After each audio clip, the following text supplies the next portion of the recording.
Hi friends, అందరూ good morning. పొద్దున్నైతే సామాన్లన్నీ లేచి సామాన్లన్నీ కడిగేసాను. కడిగేసి లోపలికి వచ్చేసి గ్యాస్ కట్ట కసువు ఇంటి ముందర అంతా నీట్గా అయితే చేసుకొని ఇంట్లోకి వచ్చేసి వేడి నీళ్ళకైతే పెట్టేశాను.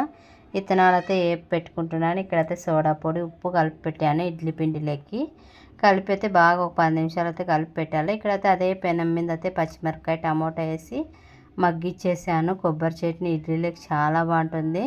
పచ్చి కొబ్బరి చట్నీ ఉంటే నేనైతే కొబ్బరి చట్నీ అయితే చేసేసాను కూడా. ఇంకా టైం అవుతుంది కదా, పిల్లలకు తొందరగా అయితే చేయాలని మిక్సీకి అయితే పట్టేసి ఇంక తిరువాత అయితే వేసేసాను. తిరువాత వేసేసి ఇక్కడైతే ఇడ్లీకి అయితే పెట్టేశాను. ఒక ఇడ్లీ అయితేనే ఫస్ట్ మా రణవిత్కి అయితే తినిపించాల. మా రణవిత్కి తినిపించినాకైతే మా హర్షిత్ అయితే తినేసాడు. ఇంకా హర్షిత్ తిన్నాక అయితే ఇద్దరు పిల్లలు అయితే రెడీ అయిపోయినాడు. రెడీ అయినాక అయితే రామ్మ ఎడిసేకంటే మా రణవిత్ కంపల్సరీ నేనైతే ఉండాలా. బాయ్.